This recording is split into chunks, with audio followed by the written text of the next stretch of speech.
Բարև ձեզ, սիրելի ուսանողներ, ընկերներ, գործընկերներ։ Դուք դիտում եք UFAR Alumni podcast-ը։ Այս podcast-ի շրջանակներում սա արդեն երկրորդ էպիզոդն է։ Մենք անձամբ ես, Սերգեյ Գասպարյանը, հյուրընկալում ենք տարբեր շրջանավարտների, ֆրանսիական համալսարանի շրջանավարտների եւ podcast-ի ընթացքում միասին փորձում ենք ներկայացնել իրենց պատմությունը, իրենց կարիերան եւ անցած ճանապարհը։ Ըստ դրա նաեւ քննարկելով տարբեր խորհուրդներ, որոնք օգտակար կլինեն ուսանողների համար։ Նշեմ նաեւ, որ UFAR Alumni podcast-ը հենց հիմնական UFAR Alumni մեծ հարթակի կարևորագույն կոմպոնենտն է։ Այս մասին դեռ էպիզոդի ընթացքում եւ տարբեր այլ հարթակներով առանձին կխոսենք։ Ես այս պահին շտապում եմ ներկայացնել իմ այսօրվա հյուրին։ Իմ հյուրն է իմ շատ սիրելի գործընկեր Ռիփսիմե Վարդանյանը։ Ռիփսիմե, ողջույն։ Ողջույն Սերգեյ ջան, շատ ուրախ եմ քեզ հետ այստեղ գտնվել։ Ես եմ շատ ուրախ, որ դու այստեղ ես։ Ոնց կգնահատես մեր այս հրաշալի ստուդիան։ Շատ հաճելի մթնոլորտ է։ Դու պատկերացնում ես, որ երբ սովորում էիր ֆրանսիական համալսարանում, որ կլինի մի օր, որ մենք ունենանք մեր sense production-ը, ստուդիան, podcast-ը եւ այս ամենը։ Եթե անկեղծ, ապա ոչ, չէի կարող պատկերացնել, որովհետեւ podcast-ի մշակույթը կարծես թե մեր իրականություն, մասնավորապես հայաստանյան, նորեմուտ գործել եւ իրականում շատ ուրախ եմ, որովհետեւ հնարավորություն ունենք այդ նաեւ ինչ-որ տեսանկյունից մենթորական մշակույթ մտցնել podcast-ի միջոցով եւ խորհուրդներ տալ մեր ուսանողներին, մեր շրջանավարտներին, կյանքի ուղին ավելի գեղեցիկ ու հարթ կառուցելու համար։ Շատ ճիշտ ես, այս պահի դրությամբ ես ուզում եմ իմ անունից, քո անունից եւ միաժամանակ մեր բոլոր ուսանողների անունից շատ sense կամած ծափը արել մեր մարքեթինգային թիմին, որ վերջի տարիների ընթացքում նրանք անընդհատ փորձում են նորարարական ֆորմատներ օգտագործել եւ որակային եւ մոտեցումների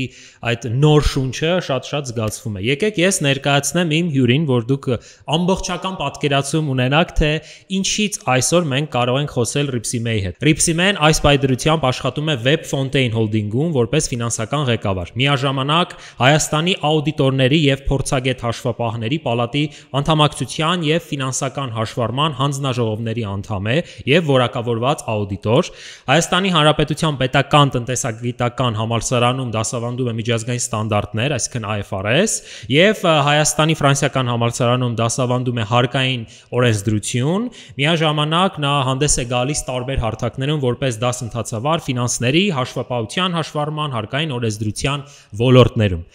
Ռիփսիմե, ինչպես ստացվեց, որ դու հայտնվեցիր ֆինանսների աշխարհում։ Բարդ հարց ես մի քիչ տալիս, Սերգեյ ջան, փորձեմ մի փոքր փիլիսոփայական մոտեցում ցուցաբերել։ Իրականում կարծում եմ, ինչ ես կընտրեի ֆինանսական ուղին, ֆինանսական ոլորտը ինքն ինձ արդեն մի փոքր ընտրել էր, որովհետև շատ փոքր տարիքից ինձ միշտ հետաքրքիր է եղել, թե ինչպես են տարբեր որոշումներ փոխկապակցվում, փոխազդում եւ հանգեցնում որոշակի հետևանքների, թե ինչպես է աշխարհը որպես համակարգ ձևավորված ու ինչ միջոցով են, ինչի շնորհիվ է, որ որոշ մարդիկ առավել արդյունավետ են իրենց կյանքը դասավորում, որոշ մարդիկ ոչ այնքան, եւ այդ որոշումների հիմքում նաեւ ընկած է հենց ֆինանսական գրագիտությունը, ֆինանսների մասին տեղեկացված լինելը եւ այլն։ Ու այդ իսկ պատճառով ես փոքր տարիքից ուսումնասիրում էի ֆինանսները, ֆինանսական գրագիտությունը, որը ու հետաքրքրված էի նաեւ մաթեմատիկայով, որը հենց կանոնների, օրինաչափությունների մասինն է, որոնք էլ հենց ձևավորում են ամբողջ աշխարհի կարծես թե համակարգը, եւ երբ որ տեղեկացված ես այդ օրինաչափություններից, կարող ես նաեւ փոխազդել արդյունքների վրա։ Հետևաբար ես որոշեցի, որ ֆինանսները իմն են, որովհետև Բայց ինչպես հասկացար, որ դու ասացիր, որ ֆինանսները ընտրեցին քեզ։ Դու փոքր ժամանակ, չգիտեմ, փողը շատ էիր սիրում։ Ես գիտեմ, դե ճանաչում եմ քեզ եւ վստահաբար հենց կերպարներ կան, որոնք sense փողը իրանք սիրում են, բայց դա բնականաբար հենց քո մասին չէ, այսինքն ուրիշ կերպ ես դու ֆինանսները սիրել։ Այո, ես կարծում եմ, որ ֆինանսները փողի մասին չեն, անկեղծ ասած։ Կարծում եմ, որ հենց դրանք ուսումնասիրում են, թե ինչպես են տնտեսությունները, բիզնեսները եւ մարդիկ որոշումներ կայացնում, այսինքն դա մարդկային նույնիսկ վարքի, հոգեբանության մասին է, եւ եթե մի փոքր մակարդակը բարձրացնենք, բիզնեսների եւ տնտեսությունների վարքի եւ հոգեբանության մասին է, եւ եթե չընտրեի ֆինանսները, երկրորդ տեղում հենց հոգեբանությունն էր, ու ես կարծում եմ, որ երկուսն էլ հիմնականում պատասխանում են նույն հարցին, թե ինչու են մարդիկ կայացնում հենց այն որոշումները, որ նրանք կայացնում են եւ ինչպես է իրենց կյանքը, իրենց փորձառությունը ազդում այդ որոշումների վրա, որովհետև եթե դիտարկենք ավելի դասական ավանդական մոտեցումը, ֆինանսների տեսանկյունից մարդիկ պետք է միշտ կայացնեն ռացիոնալ, ամենաճիշտ, հա, այսպես ասված, հա, օպտիմալ տարբերակը, բայց երբ որ ուսումնասիրում ենք նաև behavioral finance-ը, վարքագծային, հա, ֆինանսների աշխարհը, դա միշտ չի որ այդպես է աշխատում։ Այսինքն ես փորձում եի հասկանալ ընդհանուր հոգեբանությունը ոչ միայն մարդկային, նաև հասարակության, բիզնեսների, բայց ֆինանսական տեսանկյունից։ Ու ուզում եմ նաև այստեղ նշել, որ տատիկս երկար տարիներ եղել է գլխավոր հաշվապահ ու միշտ ինձ ոգևորել է իր դիսցիպլինան, իր կարգապահությունը, բոլոր հարցերին, իր շատ խելամիտ ռացիոնալ մոտեցումները եւ տատիկիցս ոգևորվելով, շատ փոքր տարիքից տեսնելով դա, միշտ մտածել եմ, որ ես էլ պետք է այդ ուղին ընտրեմ։ Բայց դու դա արել ես տատիկիդ օրինակով, ոչ թե ենթադրում եմ ընտանիքի ուղղորդմամբ, թե ամեն դեպքում որոշակի խորհուրդների տեսքով ուղղորդումներ եղել են։ Բացարձակապես մեր ընտանիքը բավականին դեմոկրատ մոտեցում է ունեցել եւ ոչ մի ուղղորդում չի եղել, իհարկե խորհուրդներ բնականաբար, հա, բոլորիս ծնողներն էլ փորձում են իրենց փորձառությամբ մեզ օգնել, բայց առաջինը հիմքում դրված է եղել ոգևորություններն ու հետաքրքրությունները, ու ես ինքս էլ կարծում եմ, որ երբեք պետք չէ դրթել կամ ստիպել կամ համոզել դպրոցականներին կամ որոշում կայացնող անձանց ինչ որ մի X որոշմանը հանգել, որովհետև պետք է հիմքում նայենք մասնավորապես մասնագիտական կողմնորոշման դեպքում, թե ինչ են իրենք սիրում, որովհետև երբ որ դու ամբողջ կյանքում զբաղվելու ես ինչ որ գործով, առանց ոգևորվածության, առանց հետաքրքրության ու սիրո, երբեք չես կարող ունենալ ամենալավ արդյունքները ու կհոգնես ու ինքդ կհիասթափվես, հետեւաբար պետք է գնաս քո ոգևորության հետևից։ Այդ ոգևորությունը արդյոք 15, 14, 16, 17 տարեկաններում այդ տարիքում ավելի շուտ դու զգում էիր այդ ոգևորությունը դեպի ֆինանսների աշխարհ։ Դա այդպես էր, թե ինձ հետաքրքիր է, որովհետև ես անընդհատ փորձում եմ զուգահեռներ տանել ինձ հետ, երբ որ ես էի փոքր կամ այն ուսանողները են, որ առաջի կուրս էինք մենք եկել ու մոտեցումները շատ ուրիշ էին։ Միգուցե առաջին կուրսում ես ուզենայի ամբողջությամբ ուրիշ ինչ-որ բանով զբաղվել, արդյոք հենց դու ընդունվեցիր համալսարան, արդեն գիտեիր այդ ամենը պատկերացնում էր։ Մի պատմություն պատմեմ մանկությունից, իրականում երևի պատկերացնում էի 5-6 տարեկանից սկսած, որովհետև ես 5-6 տարեկանում հաշվարկել էի, թե ինչքան գումար տարեկան, այդ փոքրիկ կասերի միջոցով, հա, պետք է հավաքագրեի, որովհետեւ կարողանայի 18 տարեկանում ինձ համար մեքենա ձեռք բերեի, մոտավորապես, ու իրականում 5 տարեկանից ես այտենց բյուջետավորման, պլանավորման մեխանիզմով առաջ շարժվելով հենց այդպես էլ արեցի։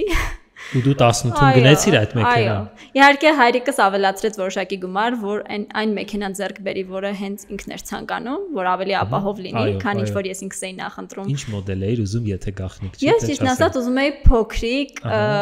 շատ համեստ մեքենա, որպեսզի ուղղակի տեղափոխի ինձ այս ակետից բեկետը, բայց հայրիկս որոշեց, որ մի քիչ ավելի բարձր, ավելի ապահով ամուր մեքենա է հարկավոր, հետեւաբար ինքն էլ եւս փոքրիկ ներդրում արեց, բայց ուզում եմ ասեմ, հենց այդ շատ փոքր տարիքից ես ամբողջ կյանքի ֆինանսական պլանավորումը գրեթե իրականացրել էի ու առաջին կուրսում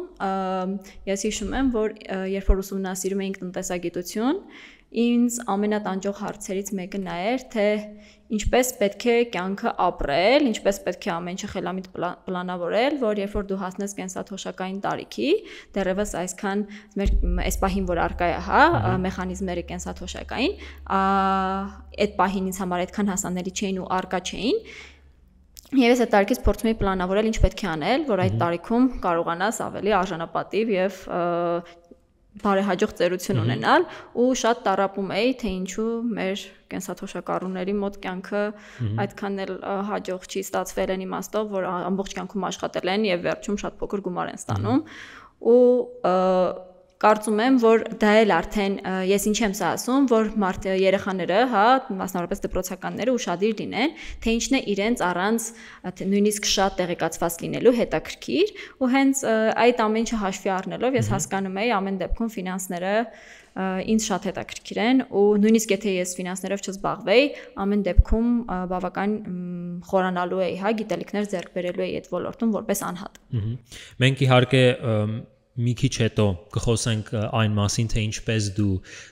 ինչպես ընդունվեցիր համալսարան, ինչպես հենց ուսումնառությունը անցավ, բայց հաշվի առնելով, որ մեզ դիտում են տարբեր մարդիկ, եւ ուսանողներ, եւ շրջանավարտներ, եւ դպրոցականներ, բայց այս կետը կարծում եմ հետաքրքիր կլինի նաեւ այն մարդկանց, ովքեր արդեն ավարտել են եւ աշխատում են, կազմակերպությունում արդյոք այնպես է դու ներկայացնում, որ ֆինանսական պլանավորումը, ասենց ամեն ինչ յուրաքանչյուր ծախսը, յուրաքանչյուր նոր նախաձեռնությունը, որը պետք է լինի, այն գումարը, որը պետք է ստանալ հաճախորդներից, sense պլանավորված, գծած, դրված ինչ որ իրավիճակում է, բայց ես կարծում եմ, որ տարբեր ընկերություններում, ու սա չի վերաբերում այն ընկերություններում, որտեղ դու ես աշխատել կամ աշխատում, արդյոք իրականությունը այդպիսին է, արդյոք պլանավորումը ֆինանսական ամբողջությամբ, sense 100% ճշգրտմամբ հնարավոր է անել, եւ ինչ ես դու պատկերացնում կամ ինչ խորհուրդներ ես տալիս, երբ այդ պլանավորումը ուղղակի շեղվում է։ Այո։ Իրականում, երբ որ ասում ենք պլանավորում, պետք է պատկերացնել, որ խոսքը չի գնում հստակ գծված ուղիներով շարժվելու մասին, խոսքը գնում է բոլոր դեպքերում առաջացած հնարավոր ռիսկերը խելամիտ ու մաքսիմալ արդյունավետ ծածկելու մասին։ Իսկ պլանավորման մեջ ներառվում են նաև անկանխատեսելի որոշակի դեպքեր, ու միգուցե ընդհանրապես պլանավորումը աշխարհաքաղաքական կամ տեխնոլոգիաների զարգացմամբ իրականում մեր աշխարհի հիմա շատ դինամիկ ու արագ է փոխվում, չհամապատասխանի, բայց նախնական պլան չունենալը, ընդհանրապես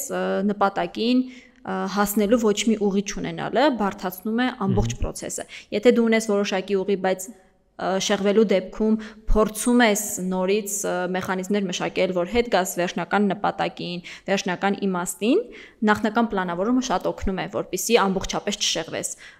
Շեղումը կարող ես չափել։ Այո, որովհետև եթե դու գնում ես A կետից B կետ, եթե նույնիսկ չես գնում ուղիղ գծով, ինչ որ ճանապարհներ կան այլ ձև հասնելու նրան, բայց եթե դու հստակ չես պատկերացնում ընդհանրապես ուր ես ուզում գնաս, ինչ ես ուզում անել, շատ բարդ է լինելու ամբողջ այդ աղմուկի մեջ կողմնորոշվելը։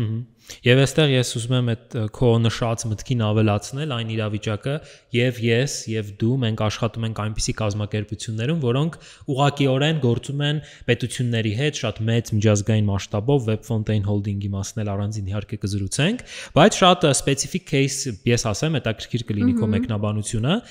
Synergy օրինակով, որ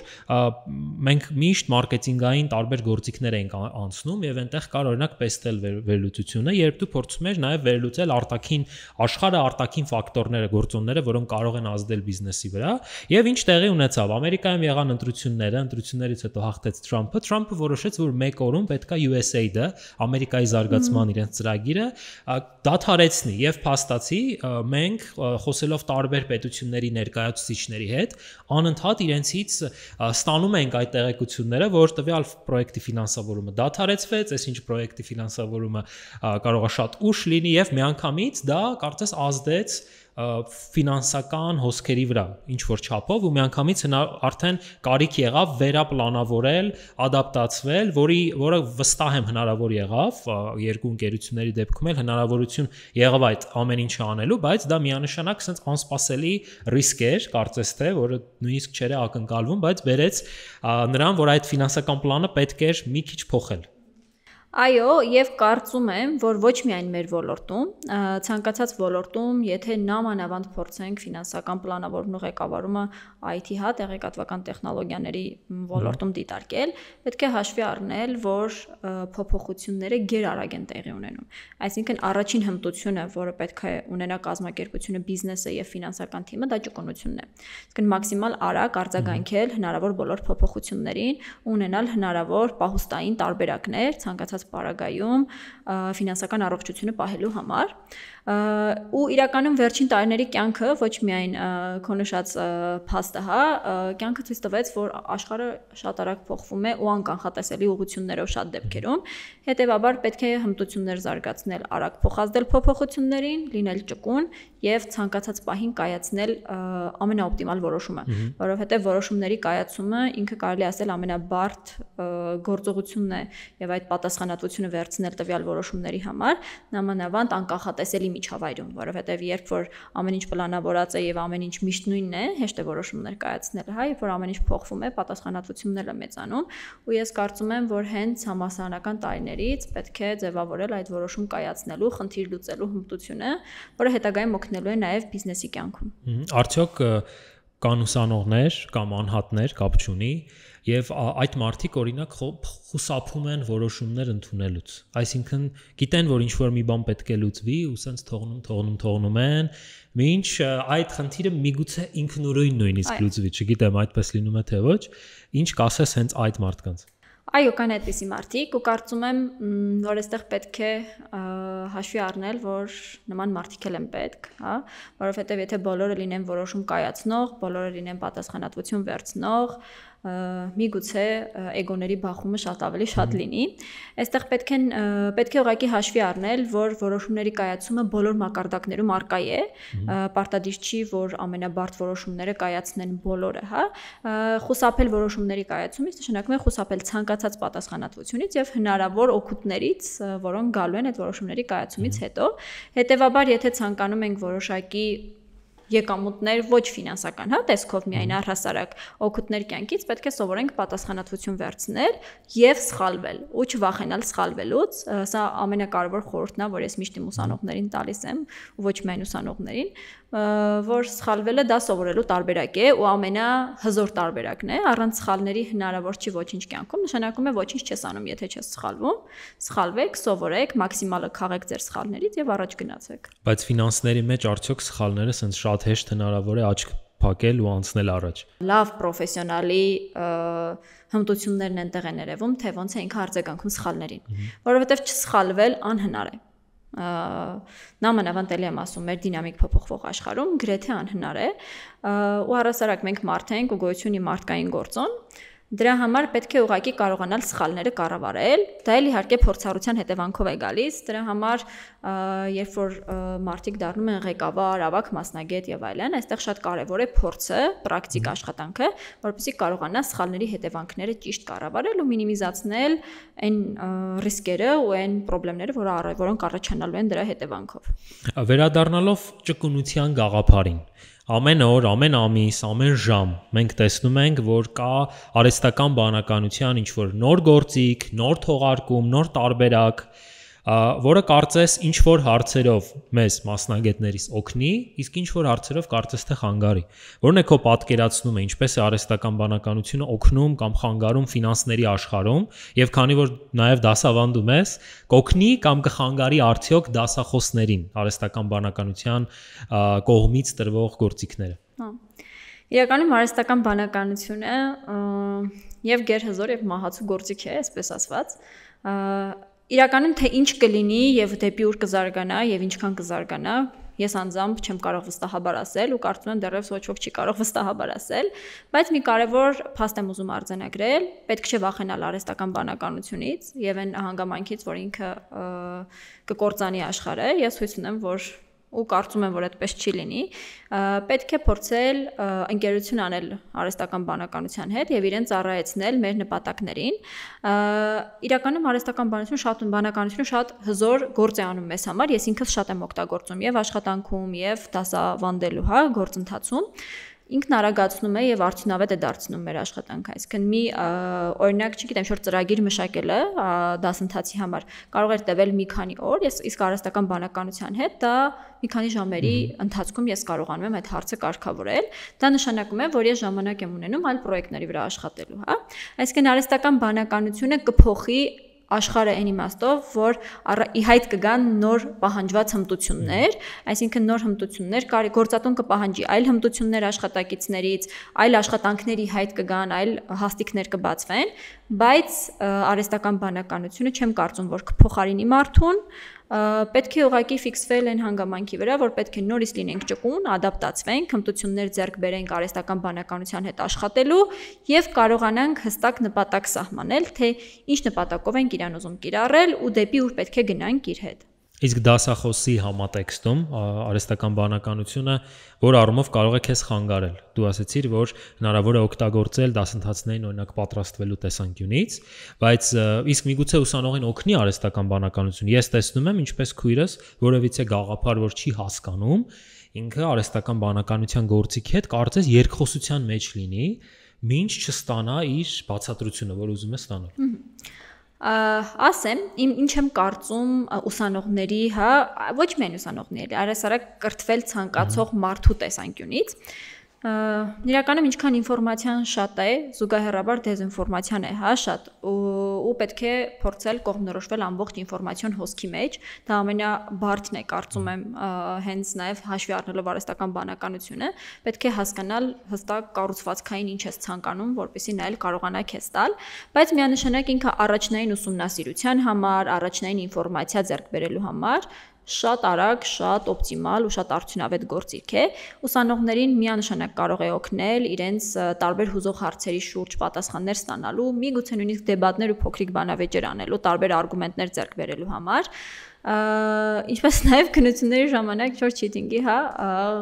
խաբելու եւ արտագրելու կամ ինչ-որ առաջադրանքներ իրենց փոխարեն արհեստական բանականությունը կանի, բայց այստեղ էլ նորից գալիս է մեր ընկալումը։ Եթե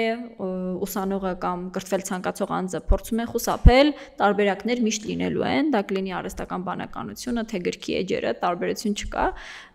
Նորից պետք է հասկանալ իմաստուն նպատակը, թե ինչ ենք ուզում եւ ուր ենք գնում։ Ռիփսիմ է դու նաև լինելով մարդ, ով միշտ գերակատարում է սեփական սպասելիքները եւ պլանները ամենասկզբում, երբ մենք զրուցում էինք, ասացիր, որ միանգամից ամենասկզբում ընդունվել ես 2 համալսարան։ Ինչու՞։ Ասեմ, երբ ես արդեն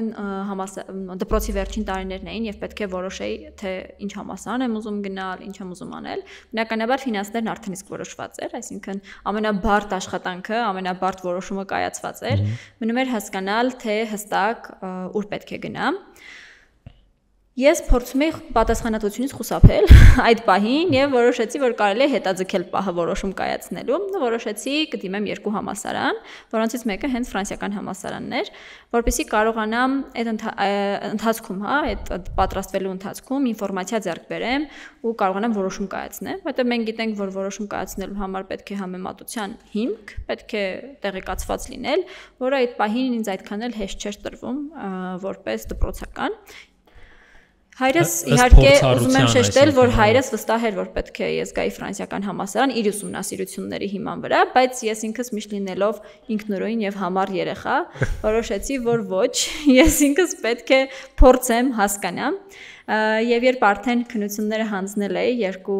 համալսարաններում էլ, որոշեցի, որ լավ, որտեղ անվճար կընդունվեմ, այնտեղ էլ կգնամ, որպեսզի ֆինանսական բեռը չավելացնեմ ծնողներիս։ Բայց կյանքը մի քիչ այլ պլաններ ուներ, այնպես ստացեց, որ 2 տեղում էլ անվճար ընդունվեցի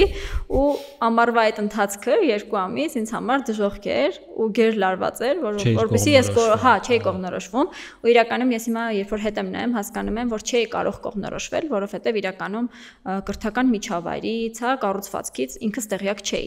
Իսկ կողքից լսելով կարծիքներ, անձամբ ինձ համար շատ բարդ էր հենվել այլ կարծիքների վրա եւ նաեւ պատասխանատվությունը դնել խորհուրդ տվող մարդկանց ուսերին եւ երբ սեպտեմբերը սկսվեց ես բարեբախտաբար դասերը տարբեր հերթեր էին, հա, այսպես առաջին երկրորդ եւ կարողացա մոտ 2 ամիս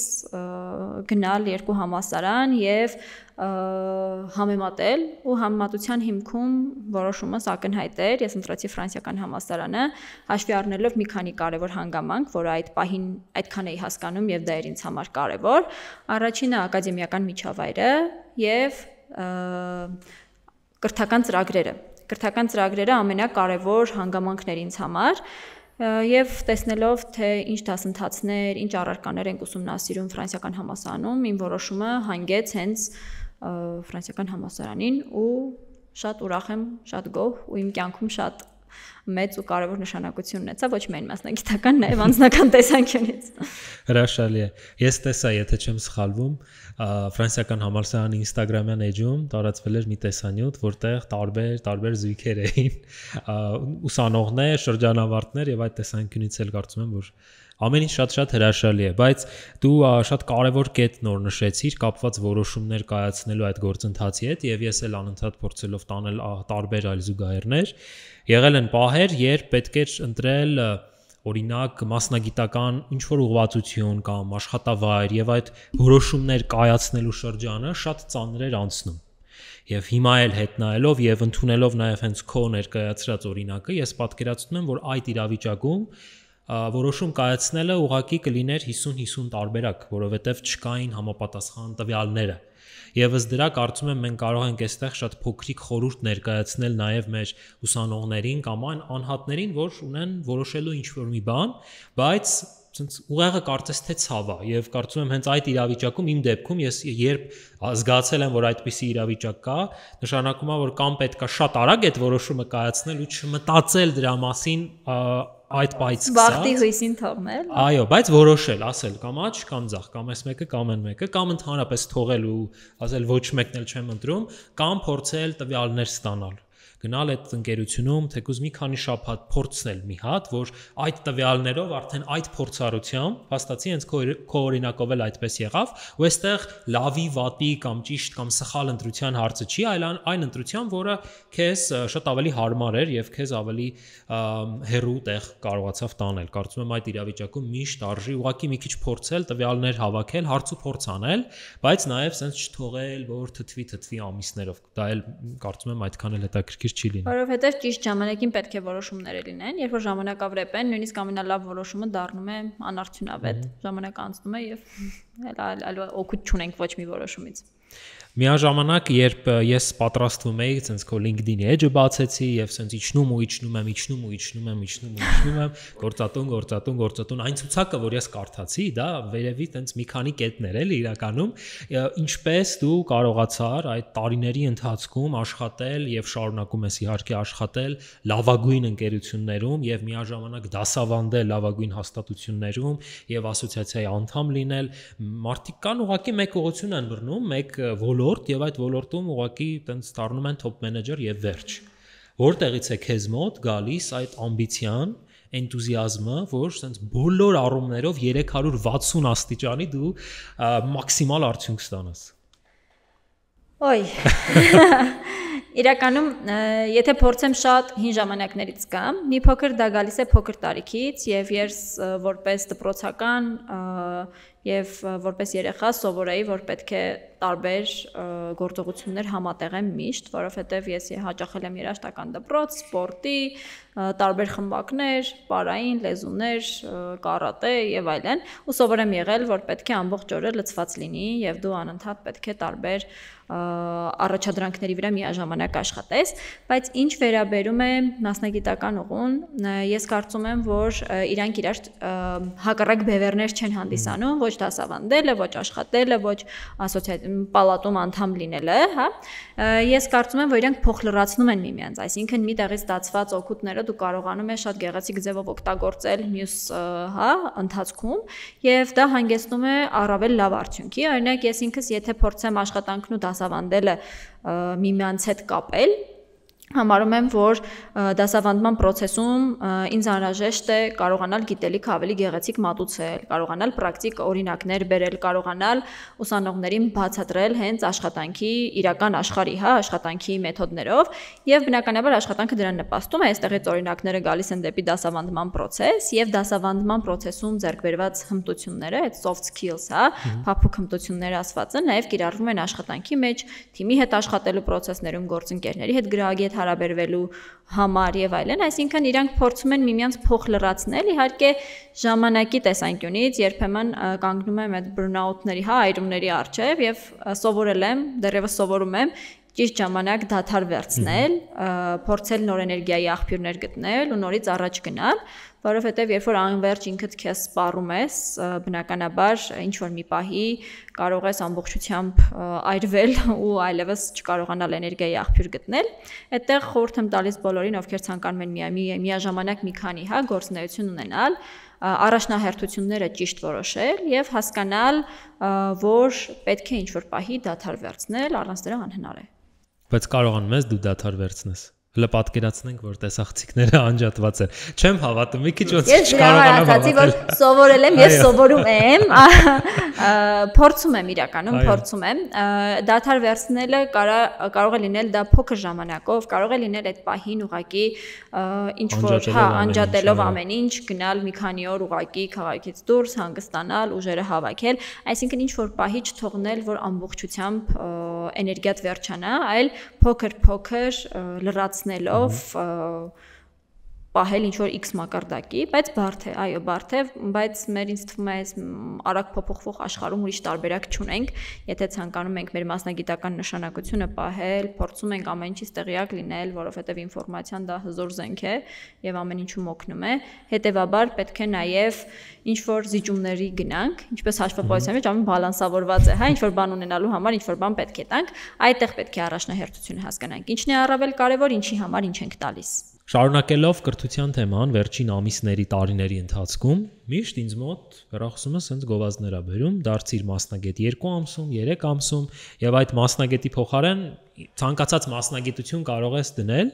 եւ ես չեմ խոսում հենց վերապատրաստման դասընթացների մասին, որովհետեւ դու կարող ես լինել մասնագետ, գնալ վերապատրաստման դասընթաց անցնել, կարծես ոնց որ քո հմտությունները ավելի բարելավես։ Խոսքս չի վերաբերում այդ իրավիճակներին, այլ երբ կարծես թե ոչ ֆորմալ ձևով 0-ից արագ դարձնում են մասնագետ եւ ես ինչ որ առումներով անկեղծ մի քիչ ցավով եմ այդ իրավիճակին նայում, երբ տեսնում եմ մեր ուսանողներից մարդիկ ովքեր ավարտել են ու գնում են ինչ որ տենց բաներ են անում, որ համեմատում ես, ասում ես, բայց միաժամանակ համալսարանում մենք այդ նույն առարկաները ավելի խորացված տեսքով հիմնականում անցել ենք։ Որտեղ հարցը առաջանում ինչու։ Իրականում ֆորմալ ոչ ֆորմալ կրթությունը մի փոքր այդ հարցը, հա, դրան վերաբերող մի փոքր բազմաշերտ է, մի քանի հարթություններից պետք է նայենք, որպեսզի ամբողջական պատկեր ստանանք։ Առաջնային ուզում եմ ասել, որ ոչ ֆորմալ կրթության ահռելի շատ տարատեսակներ կան, հա, ոչ միայն դասընթացներ, այլ նաև, չգիտեմ, հենց արհեստական բանականության մասին մենք խոսեցինք, տարբեր ինֆորմացիայի աղբյուրներ եւ այլն։ Կարծում եմ պետք չէ ամբողջությամբ իրան բացասական, հա, նոտայի տակ դիտարկել, բայց նաև ամենակարևոր փաստը, որ ուզում եմ շեշտել, որ դեռևս շարունակում է ամբողջ կրթական գործընթացի առանցքը մնալ ֆորմալ կրթությունը, ու ֆորմալ կրթությունը փոխարինել ոչ ֆորմալ կրթությամբ, դա անհնար է։ Կարող է ինչ-որ բաներ լրացնենք, բայց փոխարինում դա ռեալ չի, ինչպես արհեստական բանականությունը մարդուն չի կարող, հա, ամբողջությամբ փոխարինել։ Ուզում եմ մի քանի կետ ասել ֆորմալ կրթության առավելություն ասելով նկատի ունեմ շատ դեպքերում ինչ որ մենք անտեսում ենք, հա։ Ֆորմալ կրթությունը, այսինքն ակադեմիական, հա, համալսարանական կրթությունը, ինքը չի ենթադրում բացառապես գիտելիքի փոխանցում։ Դա իհարկե շատ կարևոր նպատակ է, առաջնային դեր է, բայց բացի դրանից մենք այստեղ ունենք մի քանի կարևոր նպատակներ, որը եւս հետապնդվում են։ Առաջինը դա սոցիալական կապիտալ ձևավորելու հնարավորությունն է, հա, այսինքն ինտեգրացիան համայնք ձևավորելը եւ սոցիալական կապիտալ հարաբերություններ դասախոսների հետ, ուսանողների հետ, հա, ձևավորելը, ինչը ահռելի ներուժ է, ահռելի մեծ հնարավորություն է տալիս հետագայում, այսինքն համալսարանը պետք է նաեւ այդ տեսանկյունից դիտարկել, որ ինքը մեզ տալու է շատ լուրջ network, հա, այսպես ասված, հետագայի համար, նաև համալսարանը օգնում է շատ այդ soft skills, փափուկ հմտություն երևի հայերեն, ձեռքբերման հարցում, ինչը կարծում եմ ապագայում նամանավանդ գործատուների կողմից ամենակարևոր եւ պահանջված հմտություններից է, հա, լինելու, մասնավորապես վերլուծական մտածողությունը, քննադատողական մտածողությունը, problem solving ասվածը, հա, որոշումները խնդիրները հայտնաբերելու, լուծելու ունակությունը, ինչպես նաեւ որոշումներ կայացնելու, պատասխանատվություն վերցնելու հնարավոր ունակությունները, ինչու ոչ կոմունիկացիոն հմտություններ, բանակցային հմտություններ, որը ամբողջը համալսարանը տալիս է տարբեր բանակցային գործընթացներ իրականացնելով, հա, դա կարող է խմբային աշխատանքներ, այո, խմբային աշխատանքներ, պրեզենտացիաներ, տարբեր ուսանողների հետ աշխատանքներ, կառավարման համակարգի հետ աշխատանքներ, այսինքն այդ ամբողջը մեկ մեծ փաթեթ է, որը համալսարանը մեզ պատրաստում է իրական կյանքի հետ հարաբերվելուն, որովհետև հետո ռեալ կյանքում մենք բախվում ենք տարբեր հարթություններում այդ հմտությունները կիրառելու խնդրին, եւ այստեղ ուզում եմ մի փոքր բան մեջբերել իմ տարիներից իրականում, երբ խոսում եմ այդ հմտությունների մասին, ինձ համար հենց ֆրանսիական համալսարանն է եղել առաջին sense լույսը, հա, որ աչքերդ բացվում են, երբ մադամ Սահակյանի դասերը փորձենք հիշել, մեր ֆրանսերենի, հա, դասախոս, երբ ուսումնասիրում էինք տարբեր թեմաներ, հենց լեզուն իհարկե սովորելու նպատակով, բայց տարբեր հետաքրքիր կոնցեպտներ էինք ուսումնասիրում, եւ մենք դպրոցից բոլորս սովորենք, որ պետք է տեքստը սովորել, չգիտեմ, կարդալ, պատմել, թարգմանել, հա, վերարտադրել, բոլոր ֆորմատներով, չէ՞։ Եվ մադամ Սահակյանի առաջադրանքներ, որ գնալ, գտնել մի քանի արգումենտ որը դրական կլինի, հա, տվյալ կոնցեպտի շուրջ, որոնք կհակազդեն դրան եւ փորձել վերլուծել ու կայացնել որոշակի որոշում, թե դուք որ դիրքում եք գտնվում։ Ու ես ինձ ապշած գնացել էի տուն, ասում էի, փաստորեն կարելի է նաեւ առարկան սենց ուսումնասիրել եւ այլն, եւ հետո երբ վերադարձանք դասի, բարձվեց այն մարդիկ, ովքեր օրինակ դրական կողմնորոշում ունեին, պետք է պաշտպանեին հակառակի դիրքորոշումները եւ մյուսները հակառակ, այսինքն ստացվում է, որ դու սովորում ես անալիտիկ մտածելակերպ եւ արգումենտների փոխանակում, ինչը ինձ համար ոչ միայն մասնագիտական, այլ նաեւ կյանքին նայելու մի հատ այլ տեսանկյուն էր, որ պետք է հարցին նայել միշտ տարբեր տեսանկյուններից, տարբեր դիրքերից ու կարծում եմ, որ ուսանողներին եւս պետք է, որ իրենք հասկանան, որ պետք է լինել զիջող, ինչու ոչ թե զիջող, որ միշտ մենք զիջենք, զիջողի դիրքում լինենք, այլ նպատակին հասնելու համար երբեմն պետք է զիջել, այսինքն երբ որ դու աշխատանքի մեջ եւս, հա, խնդիրների լուծման համար երբեմն որոշ դեպքերում զիջող լինելը շատ օգնում է ու դա եւս համարվում է լավ աշխատակցի հմտություն։ Ու այստեղ էլ այդ անալիտիկ մտածելակերպն է օգնում, որպեսզի կարողանանք մի պահ կողքից նայել, վերլուծել եւ հասկանալ, որ դիրքում պետք է լինենք։ Կան նոր կրթական նախաձեռնություններ, որոնց մասին միգուցե հանրությունը այս պահին դեռ տեղյակ չի։ Այո, այս պահին աշխատում ենք իմ գործընկերների հետ մի հետաքրքիր միջազգային պրոյեկտի վրա, որը հենց ոչ ֆորմալ կրթության ֆորմատում է լինելու, առավել շատ կենտրոնանալով վերապատրաստումների, մասնագիտական շարունակական զարգացման վրա, որը օգնելու է ոլորտին, հարթությանը, մասնավորապես ֆինանսական, կառավարչական, leadership, առաջնորդության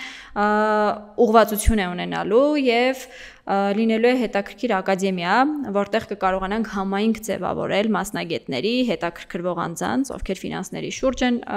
պտտվում իրենց աշխատանքը, եւ այդ մարդիկ կկարողանան միմյանց հետ շփվելով, փոխազդելով, նոր հետաքրքիր գաղափարներ միգուցե գեներացնել, հարցեր լուծել, ամբողջ նպատակը հենց այդ սոցիումի, համայնքի ձևավորումն է լինելու, որը կօգնի ոլորտը նոր մակարդակի բերել։ Բայց դասընթացները, որի մասին դու խոսում ես, արդյոք փոխարինելու են համալսարանական կրթությանը, թե կլինեն գործիք այն մարդկանց համար, ովքեր արդեն համալսարանը ավարտել են։ Իրականում կարծում եմ անհնար է որևէ ակադեմիայով կամ դասընթացներով փոխարինել համալսարանին, կօգնեն համալսարանում ձեռք բերված գիտելիքները ամրապնդել, կօգնեն միգուցե այն մարդկանց, ովքեր ցանկանում են մասնագիտություն փոխել, որովհետև դրան մենք եւս ականատես ենք լինում ու մեր ներկայիս աշխարհում, ինչպես ասում են, եթե նախկինում հաղթում էին մեծ ձկները, այս պահին հաղթում են արագ ձկները, երբ որ փոխվում է դինամիկ աշխարհը, պետք է արագ դու ինքդ էլ հարմարվես ու փոփոխվես ու ինչքան արագ դա անես, այնքան լավ։ Դրա համար մենք տեսնում ենք տենդենց, որ մարդիկ կարող են կյանքի ընթացքում մի քանի մասնագիտություն փոխել։ Հետևաբար սա կօգնի նաեւ այդ մարդկանց ինչ որ ձև կարողանալ իրենց նոր մասնագիտության մեջ գտնել ու նաև ուսանողներին հետագայում իրենց շարունակական զարգացումը ապահովել, նոր գիտելիքներ ստանալ, նոր network ձևավորել։ Ֆրանսիական համալսարանի համարյա բոլոր շրջանավարտները ունեն մեկ խնդիր, առնչվում են այդ խնդրի հետ, աշխատավայրում, որ 4 տարի կամ եթե մագիստրատուրայում ուսումնառություն են ունեցել ինպես 6 տարի, իրենք ֆրանսերեն ուսումնասիրում են եւ ինչ որ մարդիկ էլ դպրոցում են անցել, բայց աշխատանքի վայրում կամ ամբողջ կոմունիկացիան հայերեն լեզվով է լինում կամ անգլերեն, ռուսերեն, բացառիկ դեպքերում միգուցե եւ ֆրանսերեն։ Որն է քո տեսանկյունը, քո իրավիճակը։ Ես նորից իմ անձնական դիրքից եմ նայելու այս հարցին։ Միգուցե ինքը մեծամասնություն չի կազմում կամ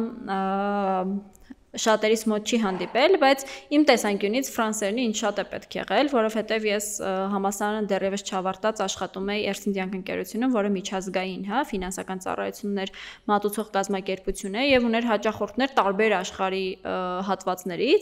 տարբեր հատվածներից, մասնավորապես իմ հաճախորդները, ում ես սպասարկում էի, Ֆրանսիայից էին ու ինձ ֆրանսերենը շատ է պետք եղել եւ այդտեղ այսպես ասված առաջ գնալու համար եւ կարողանալու գրագետ հարաբերվել հաճախորդների հետ եւ իրականում ներկայումս էլ որտեղ որ ես աշխատում եմ, քանի որ հիմնականում նախագծերը Մերձավոր Արևելքում, Աֆրիկայում, Ասիայում են տեղ ունենում, այնտեղ էլ ֆրանսախոս ազգերը բավականին շատ են ու մենք այժմ ունենք հաստիկներ, որտեղ պարտադիր է ֆրանսերենի իմացությունը։ Այնպես որ կարծում եմ պետք է ուղղակի փորձել հանգամանքներ գտնել, օրինակներ գտնել, որտեղ կկարողանանք ֆրանսերենը կիրառել, ու առասարակ կարծում եմ լեզուները միշտ պետք է, ինչքան շատ լեզու գիտենք, այնքան մարդ ենք, այնպես որ կարծում եմ միշտ լեզուի իմացությունը օգուտ է։ Դա շատ արդիական է եւ օգնում է այն տեսանկյունից, որ դու բացահայտում ես տվյալ ոլորտի հետ կապված գիտելիքները միգուցե այլ լեզվով եւ վաղ թե ուշ ցանկացած հնարավորության դեպքում այդ երկրի հետ շփվելուց կամ այդ ազգի ներկայացուցիչի հետ շփվելուց աշխատանքը շատ ավելի է հեշտանում։ Վերադառնալով մեր հիմնական կոնցեպտին, նախ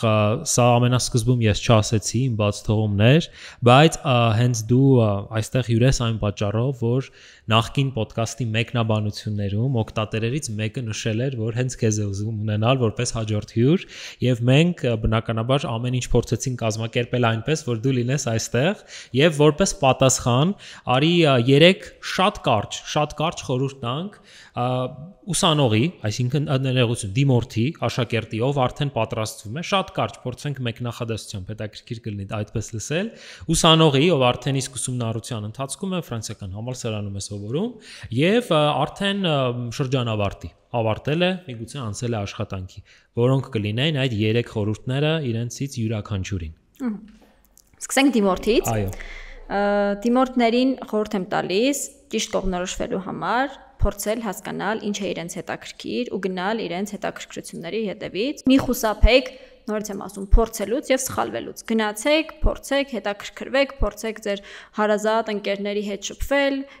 գնալ նույնիսկ իրենց աշխատավայր ուսումնասիրել, տեսնել ինչով են զբաղվում, որ առավել մեծ ինֆորմացիայի բազա ունենեք եւ առավել ճիշտ որոշում կայացնեք։ Ինչ խորհուրդ կտամ ուսանողներին։ Ուսանողներին առաջին բանը, որ խորհուրդ եմ տալիս, միշտ հասկանալ ինչ են իրենք անում ու դրա իմաստը որն է։ Այսինքն շատ դեպքերում մենք անում ենք գործողություններ իրար հետևից, հա, որպես անընդմեջ կրկնվող շարան, դպրոցը ավարտեցինք, համալսարան, մագիստրատուրա եւ այլն, հասկացեք ցանկացած этаպում մի պահ թե ինչի համար եք դուք դա կանում, որն է դրա նպատակը, կրթությունը ինչի եք համալսարան դիմում, որպեսզի ստանաք որակյալ կրթություն, հարաբերություններ եւ ժամանակը ճիշտ ներդրեք, որովհետեւ դա ձեր լավագույն ակտիվն է, հետագայում ավելի քիչ է դա լինելու, փորձեք խելամիտ օգտագործել ձեր ժամանակի ամեն րոպեն։ Եվ շրջանավարտին, որը կլինի քո խորհուրդը։ Շրջանավարտներին խորհուրդ եմ տալիս միշտ իմանալ, որ համալսարան ավարտելուց հետո ձեր գիտելիքները ձեր ներուժն են լինելու, բայց ինչ որ պահի իրենք միշտ հնանալու են եւ որպեսզի դուք մնաք մասնագիտական դաշտում առավել կայացած եւ պահանջված, միշտ հիշեք, որ պետք է անընդհատ ինքնակրթմամբ զբաղվեք եւ մենք ապրում ենք այն դարաշրջանում, երբ ամբողջ կյանքի ուսուցումը, այսպես ասված, պարտադիր է, այնպես որ միշտ սովորեք, միշտ նոր գիտելիքներ ձեռք բերեք, բայց ոչ ինքնանպատակ, որովհետև պետք է հստակ հասկանաք, թե այդ ինքնակրթվելն է, շարունակական զարգացումն ինչ է փոխելու ձեր կյանքում ու ինչ է ակնկալելու դրանից։ Ռիփսի մեջ շնորհակալություն այս հետաքրքիր զրույցի համար, կարողացանք տարբեր թեմաների մասին խոսել եւ կարծում եմ, որ բոլոր մարդկանց, ովքեր նայում էին, շատ հետաքրքիր էր հասկանալ եւ ֆինանսների աշխարհը եւ ինչպես դու կարողացար այդ ամենը կազմակերպել, այնքան sense լավ խոսում ենք, որ շատ երկար էլ դեռ կարող ենք խոսել, բայց ես սիրելի ընկերներ ցանկանում եմ տեղեկացնել եւ հիշեցնել, որ իմ այսօրվա հյուրն էր Ռիփսիմե Վարդանյանը, միաժամանակ մեկնաբանություններում դուք կարող եք նշել, թե ում կուզենայիք, որ լինի մեր հաջորդ հյուրը։ Մենք կհանդիպենք շատ շուտով, խնդրում եմ տարածեք այս տեսանյութը, բոլոր մեր թիզերները եւ մենք կլինենք այստեղ մի մոտ երևի կարծում եմ 1 ամիս անց եւ կզրուցենք համանման հետաքրքիր թեմաներից։ Շնորհակալություն։